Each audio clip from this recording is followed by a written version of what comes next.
आपण पाहत आहात भारतीय जनमत, आपला चॅनल। नमस्कार, मी मानसी धामणसकर। आपण पाहत आहात भारतीय जनमत न्यूज। नजर टाकूया त्याच्या ठळक घडामोडींवर। आयुष्यातील अनेक खडतर आव्हानांना झुंज देत खेळाच्या मैदानात ताठ मानेने उभं राहणाऱ्या अपंग खेळाडूंना बुधवारपासून पॅरालिम्पिकच्या व्यासपीठावर झळकण्याची संधी मिळणार आहे।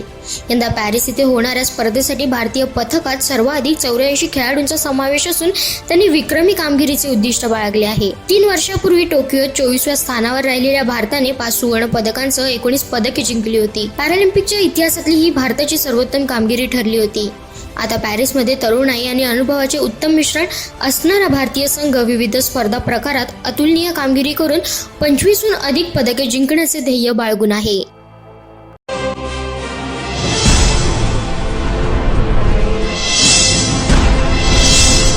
आपण पाहत आहात भारतीय जनमत, आपला चॅनल।